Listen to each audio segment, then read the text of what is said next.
All right, good afternoon, everyone. So we're going to start a new unit today, kind of an exciting unit. We'll start to learn about neural networks, which is the way that things are done today in machine learning. So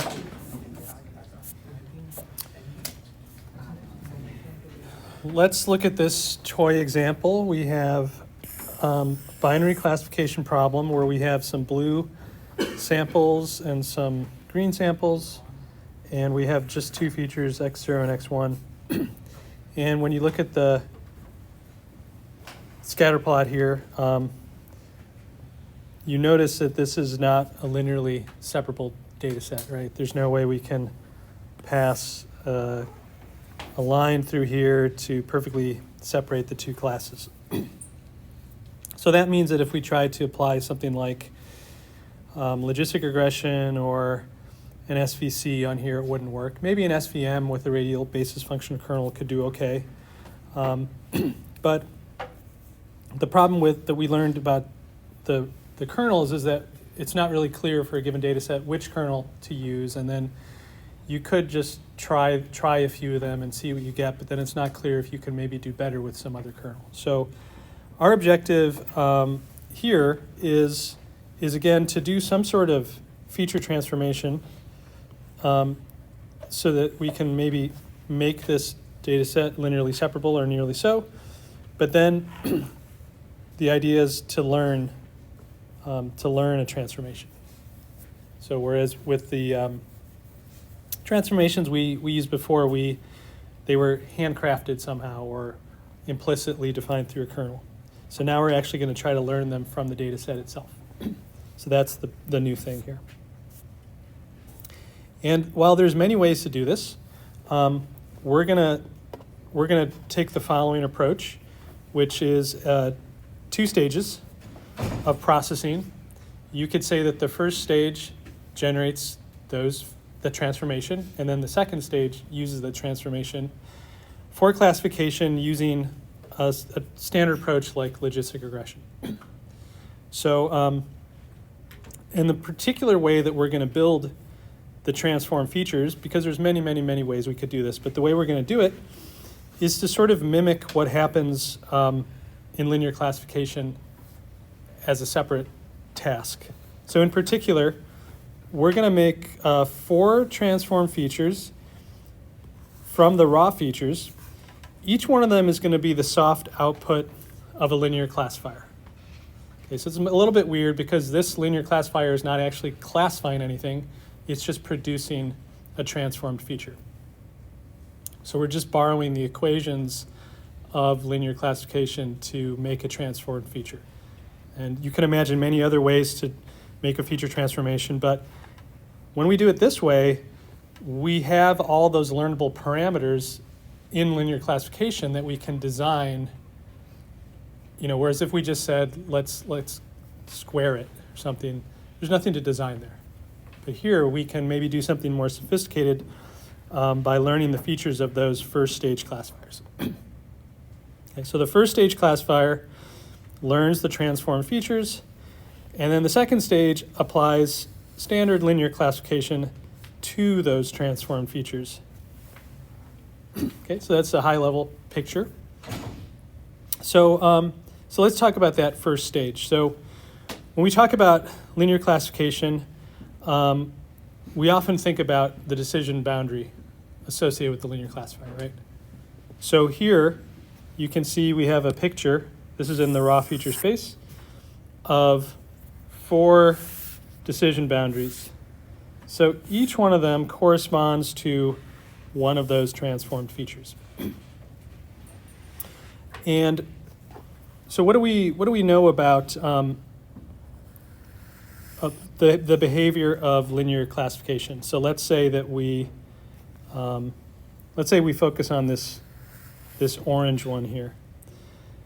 So if we say that this is the decision boundary for a linear classifier, what happens to the output of that linear classifier as you move around in this space?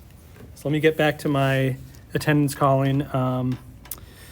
Let's see, is Chanwoo Son here?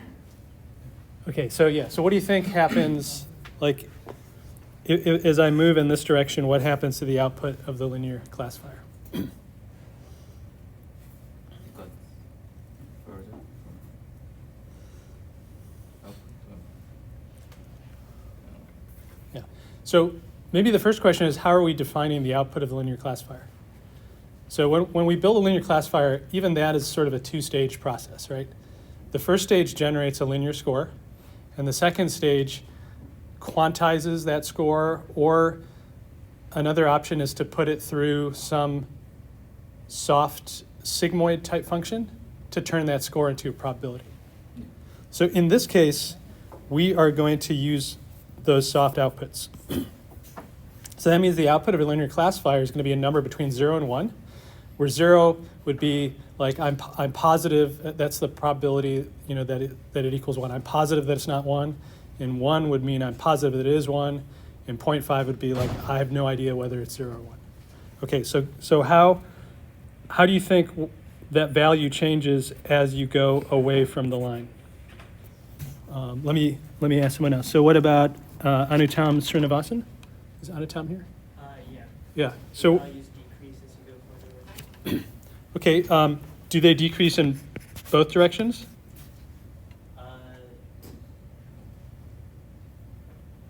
If you're only using one classifier,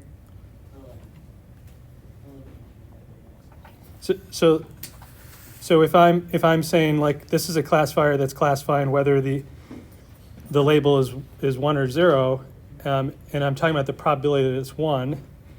If I go in one direction, that's sort of opposite. that direction. Yeah, Decreases. exactly. It increases in one direction and decreases in another direction. And what if I move? If I move around parallel to this line, does it change?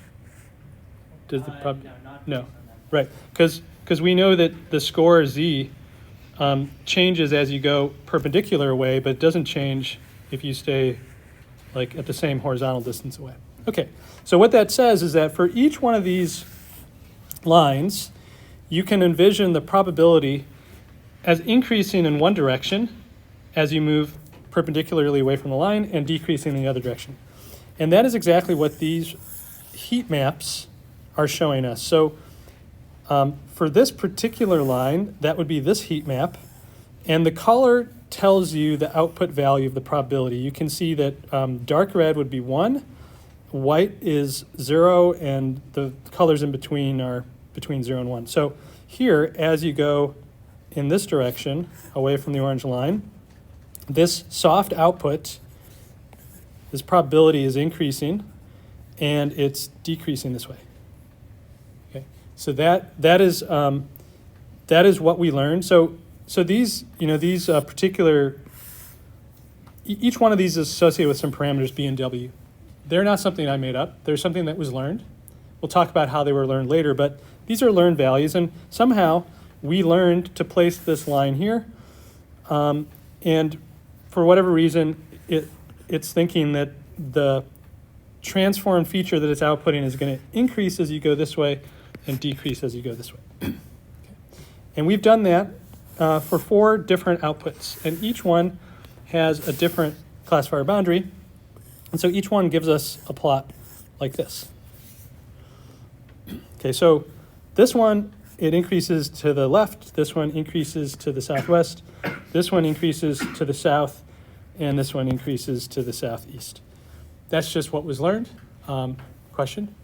So the closer it gets to the darker red, the more it's increasing, right? So if it's in the darkest point of the red, would it mean it's 1? So yeah, if you remember the way the sigmoid works, is it asymptotically gets closer and closer to 1. It never gets exactly to 1 until you're out at infinity, but it gets pretty close to 1 pretty quickly. So maybe over here it would be like 0.999 or something. Okay, so why would we not want to run inside of the region? Why would we want it outside of it? Yeah, that's a great question. So we have to talk about the second stage now. So what the second stage does is it takes these 4 numbers, these 4 scalars, and it treats them as new features for classification. So with that in mind, like, if I had somehow switched this so that the dark red was on this side and the white was on this side, what would I need to do to my second stage classifier? Is it a big change for that classifier? Well, what would I need to do? You just flip the sign. I would flip the sign on the W coefficient, right? Exactly. So it's sort of arbitrary. Which direction it learns, who knows what it's going to be. But whatever it learns, the second stage is going to kind of learn how to use that to finally make a productive output. So, question in the back? So once it crosses the line in the zero direction, does it instantly become zero? So it's a sigmoid. So it's a soft transition. So when it's right on the line, the score is 0 and the probability is 0.5. Right? So when it's on here, it's exactly 0.5. So the 0.5 line is exactly somewhere in there. Right. Yeah. Okay, so yes, question? Why the transform feature between 0 and 1? This is actually sort of an arbitrary choice. It's not critical that they're between 0 and 1. We'll actually talk about a bunch of options we have. Part of it is just for interpretability. It makes it a little bit easier just at this initial stage to talk about what we're doing. But yeah, we could have made the numbers from like -1 to 1 or something else. And it probably would work. But let's just focus on this for now. Yeah, good question.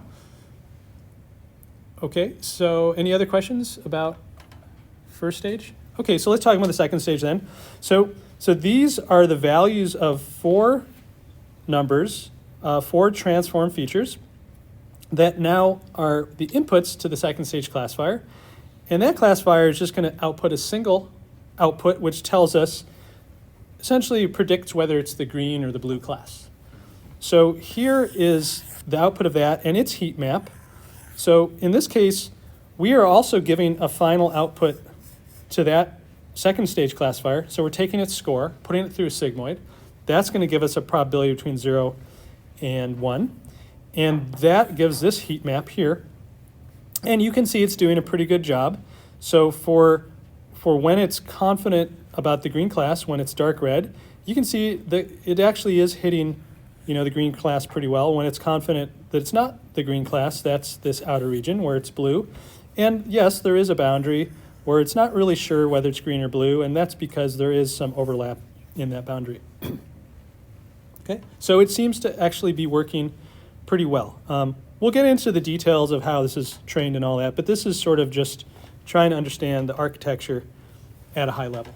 All right. Some more questions about this? It's important to understand this, yeah?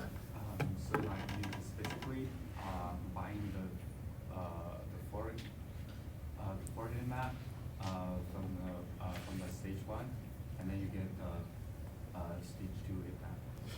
Yeah, so stage 1 takes in 2 real number features, x0 and x1, outputs 4 numbers that are all between 0 and 1. And then those 4 numbers are input to the second stage, which is just a logistic regression type classifier. So it's like the output of the stage 1 is the feature of the stage 2? Yes, exactly. Exactly. The output of stage 1 are the transformed features, like the phi of x, we call them in the last unit, that we're going to now put through a standard linear classifier. Okay. Trying to think, is there anything else? Any more questions from you guys? Yes. Just a quick question. What is the 4? Is it always 4? Oh, yes, that's exactly. So that's the next thing. So what do you think? What if I would have changed it to 2? What would happen with 2 features? Well, how would the pictures change? I guess you wouldn't have an enclosed area. Exactly. You would have a couple lines. Not sure how they'd be oriented, but now you can see that it doesn't have the ability to enclose that area. 3 probably would have been okay. The more of them we have, the more we can make a very precise shape here, right? What would be the downside of having too many just from the machine learning kind of lingo we learned. Pre-streams? Yeah, so the name for that is Overfitting? overfitting. That's right. So there are some choices we're going to have to make, and one of the main choices is how many transform features. And yeah, the more we make, the more parameters in our first stage, the more things we have to learn. And if I have a limited size training data set, then that's just going to be, there's a bias variance trade-off there. So as we add more lines, the bias gets better. We can do more and more sophisticated modeling, but then the variance goes up. So there's going to be some optimal number. Okay, great questions. All right, any other questions about this page? Okay, so that's the main idea. Let's just look at it from different ways. So let's look at some equations for this.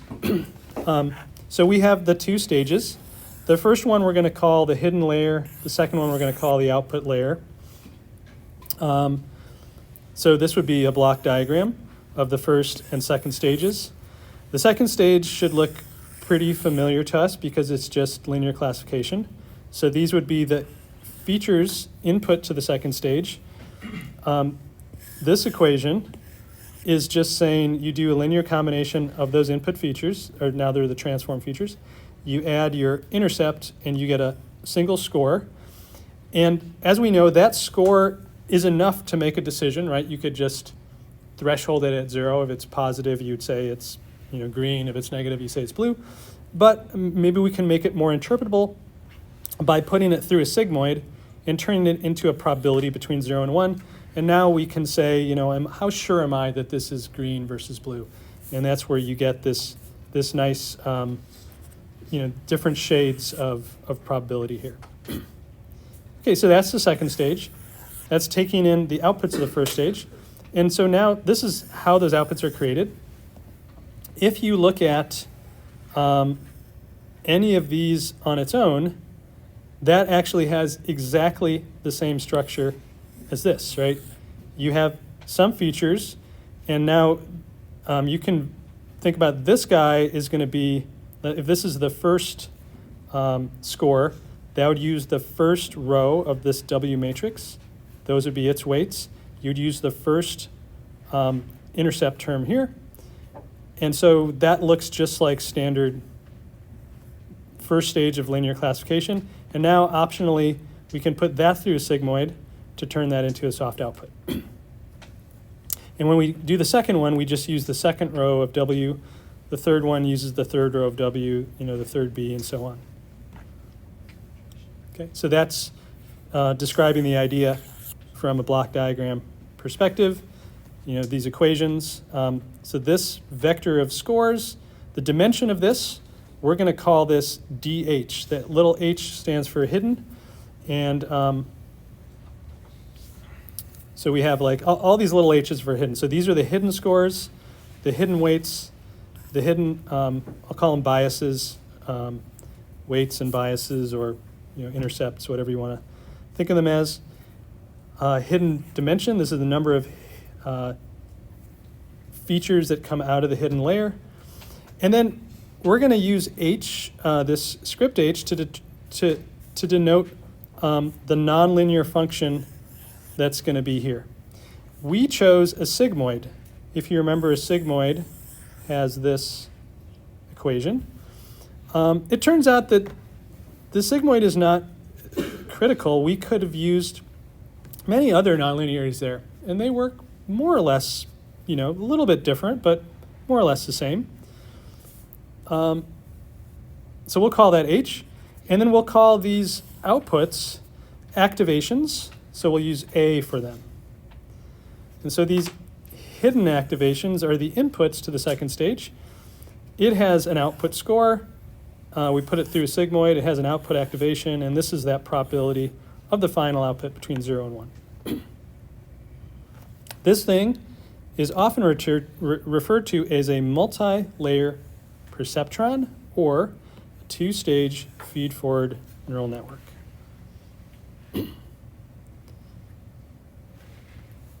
And yeah, if you want to connect this to the previous unit, you could think of this as phi of x. That would be like the transformed raw features. Okay.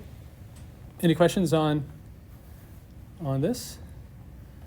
All right, so here's a question. Let me ask this to, let's see. How about Druv Weaver? So if I got rid of these nonlinearities here, how would that change things from a kind of qualitative,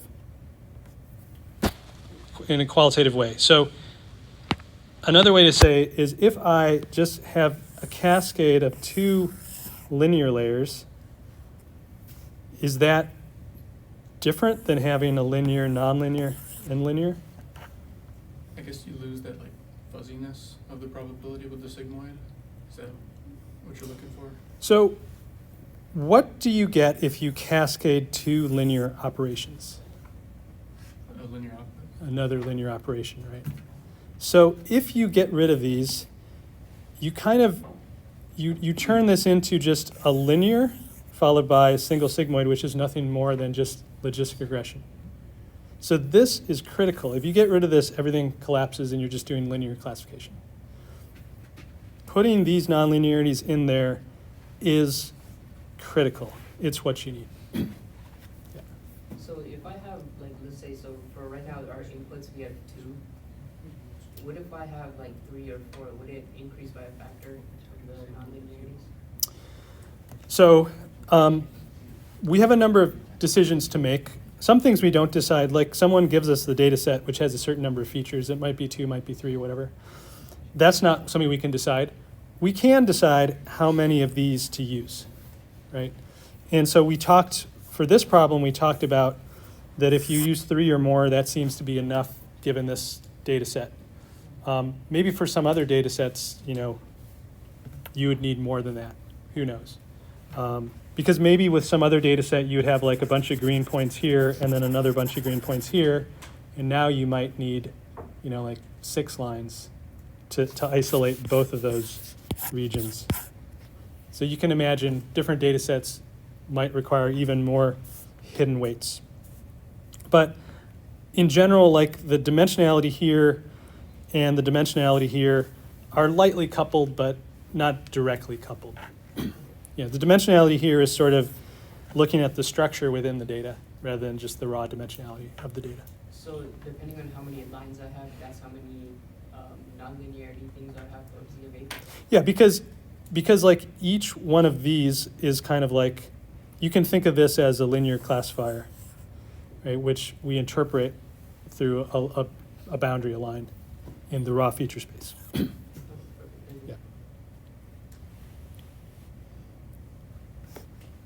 Yeah. How do we know that those linear classifiers form the polygon? Like, it's not necessary that they might be parallel also. How do we control that, like, it forms a closed polygon and it may form a small step of how we can maximize the polygon to improve the probability of the classification? How do we come to know? That's a great question. So, like I said before, these were not made up. These were learned. So we kind of use the same approach we've been using all semester. We declare a loss function. We have some parameters that we need to train. What are the parameters in this case? What are the parameters here that we need to learn? Oh, and, Yeah, these, and this, right? So we have a whole set of those parameters. We have a loss. We know about optimization. We can run gradient descent. And we run this for a while. Eventually, we look at the loss decreases. Eventually, it stabilizes. We say, okay, we seem to have found some local minimum. Hopefully, it's a good one.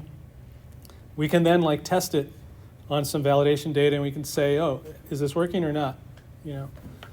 And maybe then we go back and we say, should I revise some choices? Should I use more hidden nodes? But basically, the ones I showed you were the ones that were learned from a given initialization, because we tend to initialize randomly. And so what happens is, every time I run this, I'm going to get a different answer. It's a slightly different set of 4 lines, but you would see that they do sort of the same thing. They tend to isolate the green points. Yeah, it's always going to be a little different, but these are learned values. So, so what affects them is the loss we choose, the kind of optimization algorithm we run. You know, like if we have a optimization algorithm that gets stuck in a bad local minimum, we're going to be in trouble. So we want one that somehow can avoid the bad local minimum and find a good one. So why do we have local minima in this problem? Let me ask that. Let's see, Tingjun Wu. Yeah. So what? So I kind of made a comment that this is essentially not a convex optimization problem. Any idea why it's not convex or which weights it's not convex in?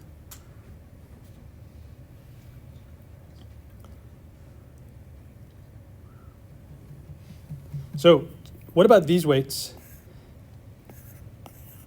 And now let's assume, because I'm doing classification here, I'm going to use my logistic regression style binary cross entropy loss. So do you think it's going to be convex in these weights?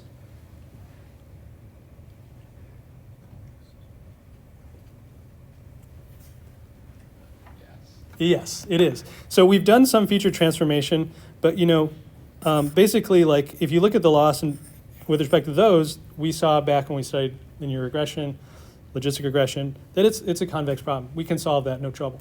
But these ones, because of these nonlinearities, it is not going to be convex in these. So those are harder to learn properly. And there could be some bad local minima associated with these values that, if we're not careful, we could get stuck in. So that's kind of the issue that we now have to deal with. We've never had to deal with that in this class before, because all the other problems we looked at, all the other classification and regression problems, regularized or not, they were all convex. Now, all of a sudden, we have these non-convex problems. And so we wouldn't want to use like our Miho method. We want to use definitely some variants of gradient descent, but like we're going to talk about some tricks to try to make that work better. Okay. How do we optimize the first stage when we don't know what output we want? Like, Okay, yeah. So that's, I think that's the next thing to talk about is how do we do the training? So so as I mentioned, we can just collect all our model parameters, call them theta. So this is going to be our hidden stage weights and biases and our output stage weights and biases. Those are the parameters. The data we have is the same as always. We have our raw feature vectors. They're two-dimensional. We have our binary labels. And because I've suggested we're thinking about the second stage as logistic regression, we can just use the same likelihood function associated with logistic regression. So that would be this one. Probability that the label is 1, given the original input features xi, is 1 over 1 plus e to the minus. Now this is going to be the final output score, ZO. That's this guy. And okay, how does ZO relate to these x's? Well, it's kind of complicated. It's all this in the middle, right?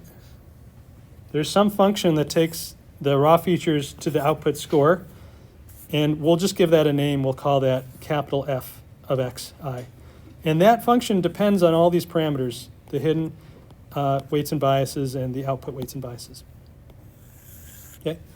But other than that, it's the same thing we've been doing up until now. We have our model, our probabilistic model for the output given the inputs, and we have our maximum likelihood approach, which is to say, find the thetas that maximize the likelihood or minimize the negative log likelihood. So this is also what we've been doing now several times. So once we take the log of the likelihood, the product across the training samples turns into a sum, and now we have the negative log of each of the individual py given x's for the ith training sample. So that would basically be, this thing with this complicated function f in here. And we also did a derivation back in Unit 5 to simplify this, and we could write it like this. So this is, again, in terms of these output scores, which have this now complicated nonlinear multi-stage function structure.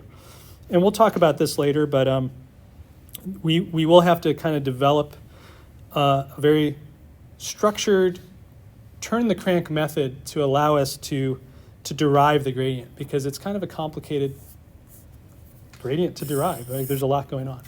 So we need to come up with a systematic way that I can give you any kind of block diagram. You can systematically figure out what this complicated multi-stage gradient is. And it's called back propagation. That's what it's called. But that's what we'll study, not today, but later, maybe Friday or maybe next Monday. Okay, but this is how we train it. It's kind of just using the same things we've already learned. Okay, some questions on this? Okay, great. Okay, so then just for context, I said this is called a neural network. So why is that? So it turns out that when you look at the mammalian brain, it's actually doing kind of a similar thing to the structure that we're proposing here. So you have these neurons. They're these little structures that take in information that's coming from many other neurons, flowing along these things called axons, and there's some form of current, on these ions, so some charged particles. And what happens is a bunch of current comes into this neuron, but the neuron doesn't really respond until it's collected enough current.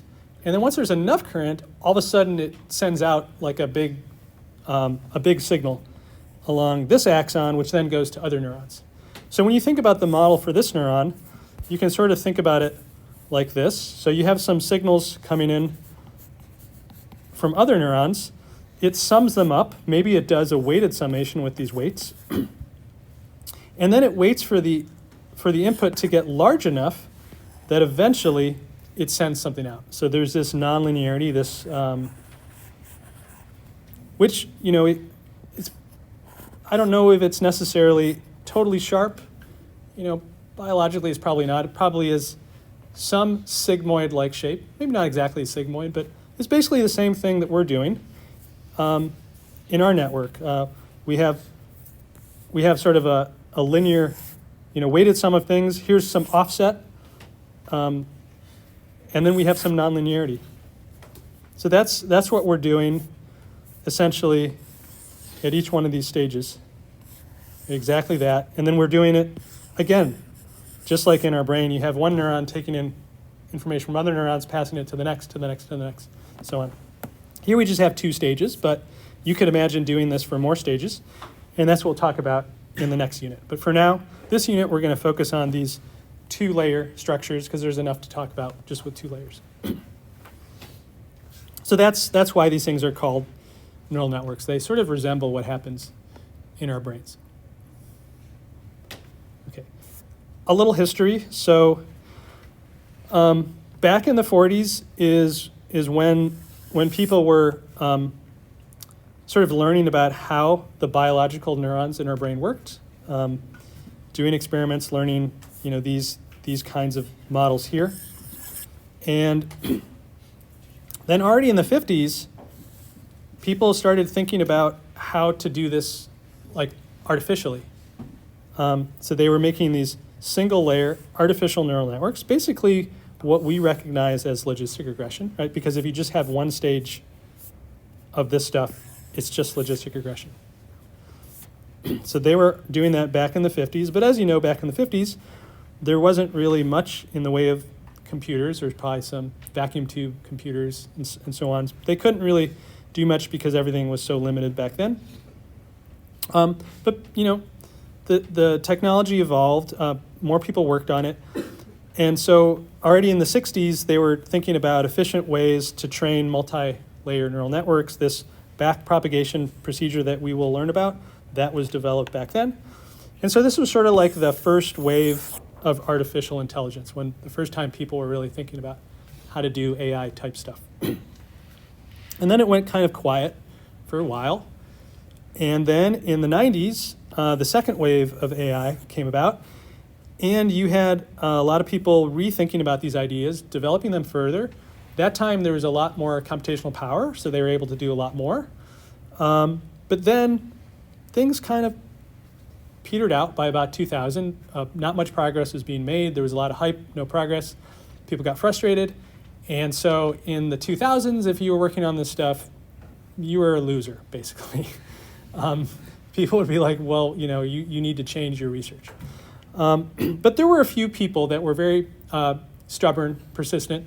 They kept looking at this stuff. They really believed that there was a future for this, and they just kept working on it.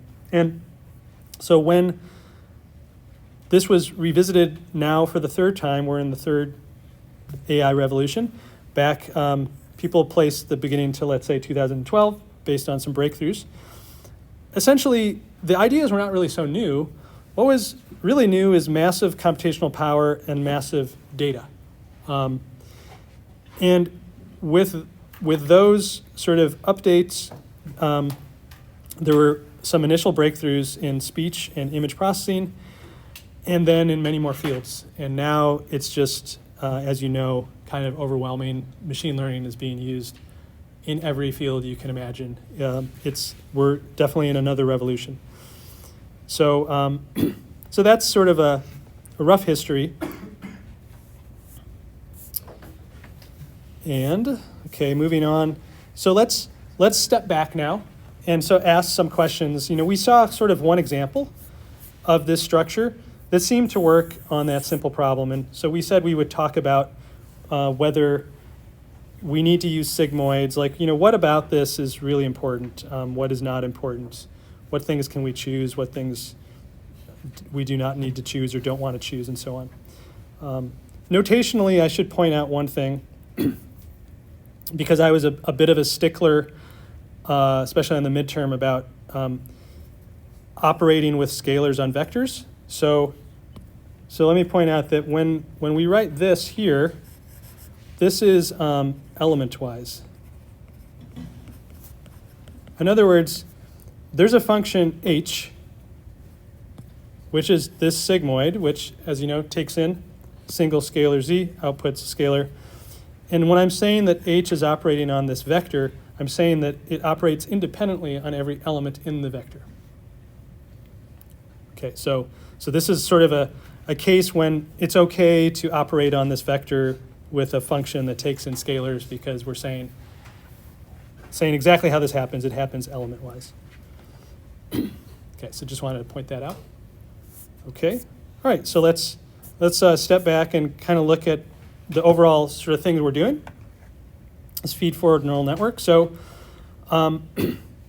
here's a picture. Let me first describe this picture, because it might be a little different than you're used to if your background is engineering. So in engineering, at least in electrical engineering, what we typically see when we make block diagrams is we have block diagrams like this, where we have some, let's say, a signal going into a system and outputting another signal. And so in these cases, the signals, you could say, are the arrows. The systems are the blocks, right? But often when you look at some of this neural network literature, or maybe it's computer science, I'm not sure, it's actually reversed. So here's a picture where the signals, if you will, are actually the circles, and the systems are the arrows. So like the input is sort of being processed as it goes through that arrow, and then it becomes this new signal here. Okay, so I just want to point out that sometimes when you look at these block diagrams, you have to step back and say, okay, how is this being written? Because there's sort of two very different ways to write it. Yeah. How would you draw that block diagram? Like, Well, so I'm saying this is a block diagram. It's already been drawn, right? So this refers to the first feature, the first raw feature. Like that would be like what we call x1, x2, x3. And then the middle ones would be our activations, like we call them A1, A2, A3. And all the stuff that was happening, like the linear processing, the sigmoids, that's actually represented by what happens along the arrow. So it's just a different way to draw the block diagrams. But now that you know that, you can step back, given any block diagram, and say, okay, I think I understand what's happening. Did I answer your question, or? You mean like that?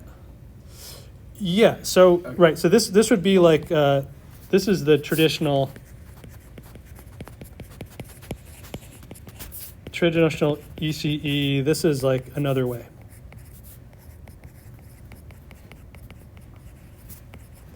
And yes, so in this other way, it's like the signal becomes the block and the system becomes the arrow. Yeah. Okay. Yeah, and if you notice over here, like the way that I did, this was like my traditional ECE way of writing out the network. That makes more sense to me, but maybe a computer scientist would look at that and say, that doesn't make sense. Okay.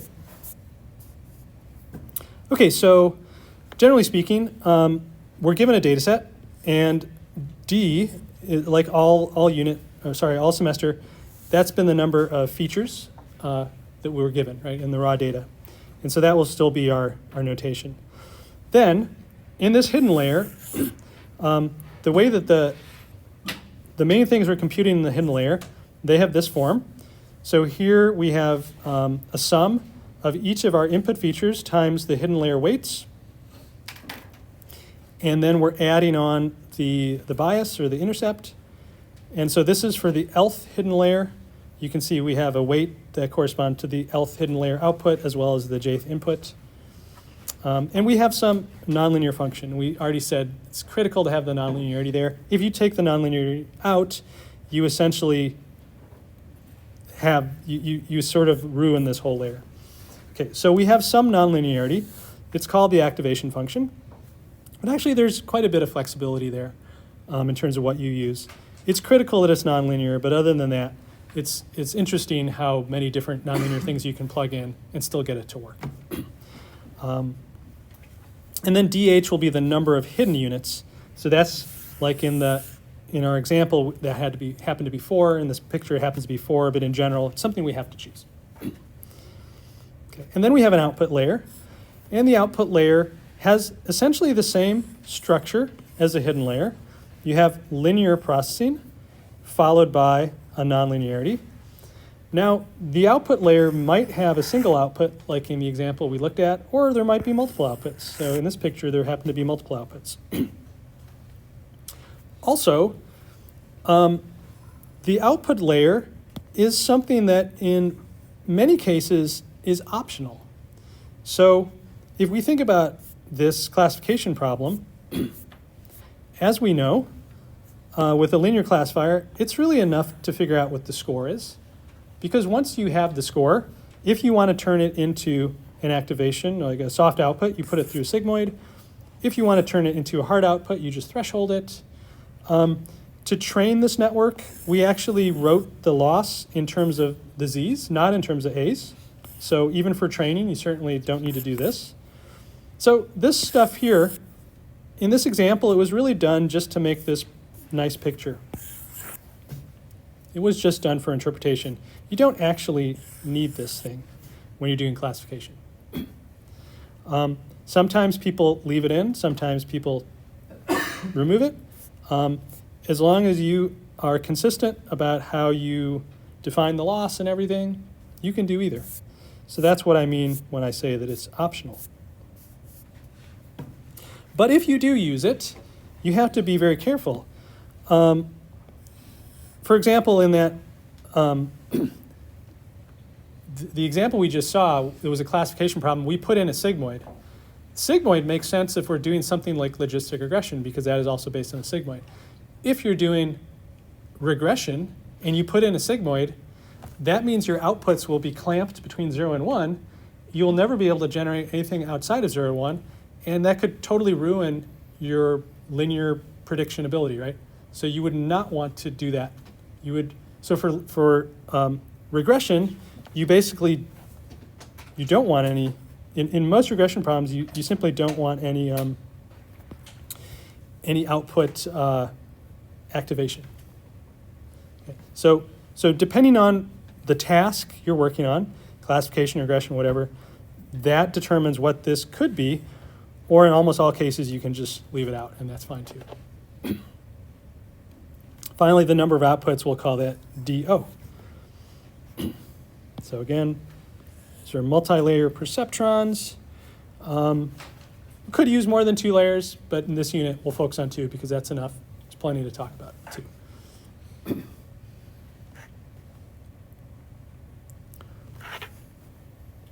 Okay, so that's, any questions so far? All right, so let's, so the way that makes most sense to me to write this is just using vectors and matrices. It's sort of, I think, the cleanest. So we take our original inputs, we go through a linear transform. Sometimes people call this an affine linear transform because it's like a linear transform with an offset. So technically an affine linear transform, although a lot of people just abbreviate that as linear. And we can express that with a matrix multiply and adding a vector offset. So that's how we get this vector of scores, if you will. And then each one of these is individually processed by an activation. Typically, you use exactly the same function for all of these, just for simplicity. And then that gives you your these elements, A, which we call, so this is the activation function, and these are the outputs, often called the activations. And then we repeat. We go through another linear transform, and now we have an output activation. So the one thing about the output activation that is a little different, number one, we said it's optional, but when you use it, sometimes, like for multinomial logistic regression, what you find is that it does not have this element-wise form. It actually works on the entire vector and produces a vector. So it's sort of like vector processing, not element-wise processing. Okay, so multinomial logistic regression, softmax. This is exactly what the softmax looks like. It's kind of like a 2-dimensional sigma, sort of a sigma curve, where these 2 inputs would be the values along those axes, and this would be the value along that axis. So the softmax looks like this. And here you're using sort of a slightly different softmax here and here. You're just changing essentially which 2 values you place on those axes. Okay, so that's the point here. This output activation might act on the whole vector, whereas the hidden ones act element-wise. Yes. So to figure out if we should include the activation, is that like a trial and error type thing? So we just test it? No. If you do it correctly, it works identically whether you have it in there or not. You're just sort of changing the definitions in a certain sense. Okay. So But there should be no difference in accuracy or behavior. So technically it is really to do it.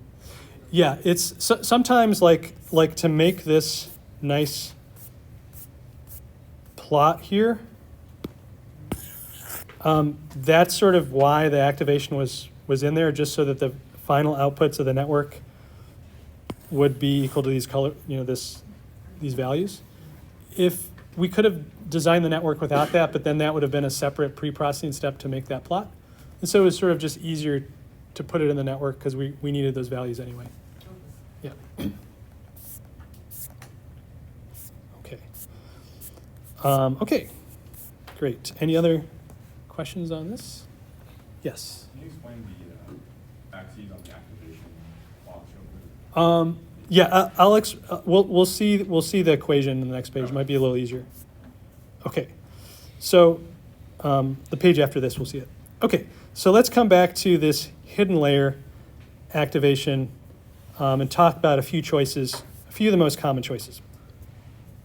Okay, so the one we talked about so far was the sigmoid. And the sigmoid is the same sort of shape that we have seen before in the context of linear logistic regression. So this is something where it goes from 0 to 1, and at the input value 0, it is equal to 0.5. Okay.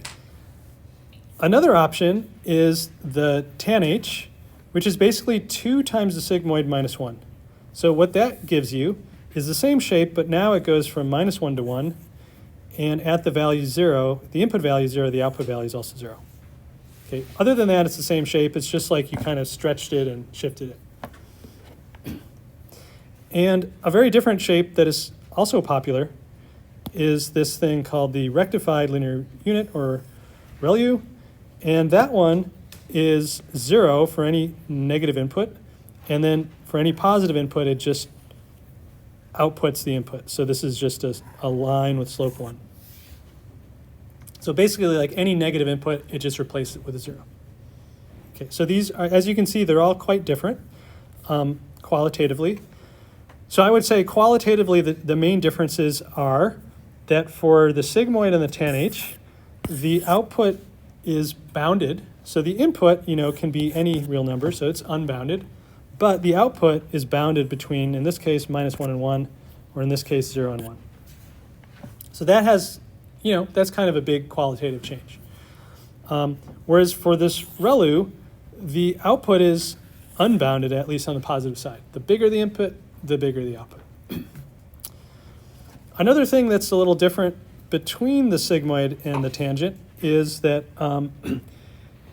we would say that the sigmoid is not centered, but the tanh is centered. So what we mean by centered is that if the input is close to 0, is the output also close to 0? So that's true for the tanh, but for the sigmoid, if you have like 0 mean data coming in, the output would have a mean maybe close to 0.5. So that sort of changes things. It changes things for the downstream processing a bit. In principle, the only difference between sigmoid and tanh is an affine linear change, right? So this should be, so if you change from a sigmoid to a tanh, you should be able to just change the final output linear stage to kind of correct for this, to make everything work identically the same, right? So in principle, there should be no difference. But in practice, there's these little things that can sometimes have a big effect. So in this case, the little thing is that when you train these neural networks, at least in a framework like PyTorch or TensorFlow, we'll talk about all of this, they come up with random weight initializations. And these random weight initializations are sort of carefully chosen to have certain variances. They're typically 0 mean, but certain variances. And the variances are carefully chosen to try to avoid some bad local minima. And so what happens is, if you go from a sigmoid to tanh or vice versa, what happens is like the inputs now are shifted. In one case, they're kind of 0 mean data. In the other case, they're 0.5 mean data. And this has sort of an effect on the initializations in the second stage. And as a result, you can find that you train this thing and it works okay, but it's just like persistently a little bit worse. Maybe this is a little bit better than this. And you can trace this back to, it's all to do with just these weight initializations and so on. So there's just like little things once you start working with these. There's a lot of just, you gain experience when you work with it and you find the little things that matter. So yeah, in principle, there should be no difference. This is correctable by the output linear stage, but in practice, there are little differences between these. This ReLU, is not, these all work relatively similarly for a 2-stage network, because essentially what happens is, even though they're all different, the network weights kind of adjust. They kind of compensate for the differences. But once you start cascading many stages together, then there's some real problems with these because of their bounded nature. And we'll talk about that in Unit 9, but it causes something called vanishing gradients. And to use something like a ReLU works much better because it prevents this vanishing gradient problem. So we'll talk about that later, but I'd say for these 2-stage or few stage networks, these work roughly the same. Maybe, on a given data set, maybe one works a little better than another. You can try them all to see which one works best. like in your projects. These are different things you can try. Okay, and so just quickly, the output layer activation. So we said for this, we don't have a choice, except the choice is to use it or to not use it. So let's say we're doing binary classification. In this case, the final output of our network will not be a vector, it will just be a scalar. So one option is to not use any output activation, basically just output the score. And when we output the score, we know how to work with this. We know we're getting a real number. Another option is to put it through this logistic curve, the sigmoid, and now we know that we're getting a probability, right? We just have to know what we're working with. So either of them are okay. With multi-class classification, let's say we have k classes, usually k is greater than 2. In this case, when we studied linear regression, we noticed that the score vector should be k-dimensional. Essentially, this is the one versus rest approach. So we have k outputs here. And now, again, one option is to not use any output activation, just work with this vector of real numbers. Another option is to put it through a softmax. And if you remember, the softmax is the function that converts from a vector of k real numbers to a k-dimensional PMF. That's a vector where the individual numbers are between 0 and 1, and they add up to 1. So that's what this softmax does for us. So these either are okay as long as you know what you're dealing with. In this case, we're dealing with real number scores. In this case, we're dealing with PMFs. So as long as you interpret it and use it correctly, both are fine. Regression, we might have k-dimensional targets. K might be 1, k might be more than 1. We just want to work with these final z's, these final scores. We don't want to do anything to them in most cases. So no output activation. And let me very quickly talk about the loss functions for training. So binary classification again. The likelihood is this logistic model. This is for the ith training sample. This is when we put all the training samples together. And the loss, we derive this binary cross entropy loss back in Unit 5, right? Notice that this loss is written in terms of the scores. So if your model, if you were using no output activation function, that means your model is outputting these scores, then this is the correct loss to use. On the other hand, if your model was outputting these logit values, these soft probabilities, you do not want to put them in here. That would be wrong because this is expecting the scores, not these soft probabilities.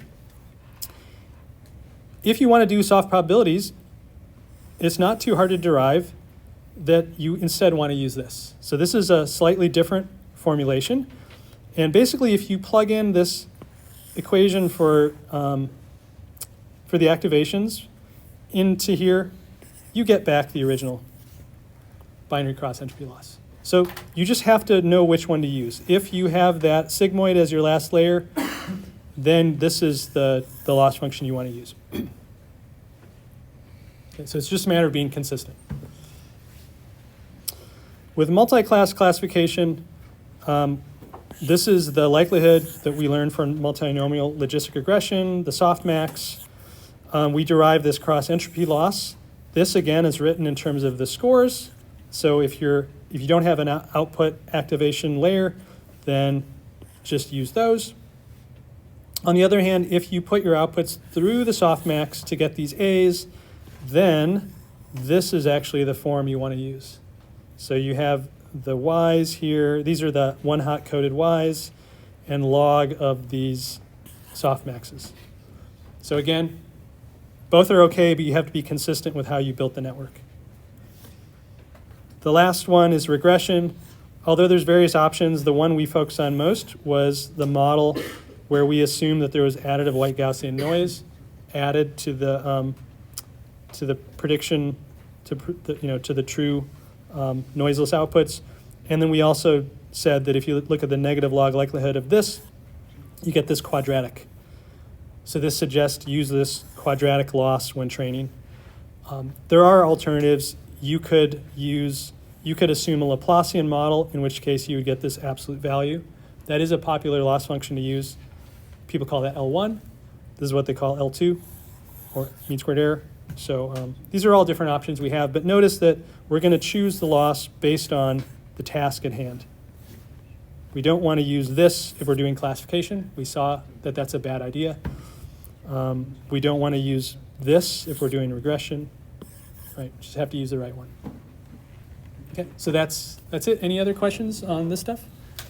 Great, okay, continue our discussion on Friday. See you guys.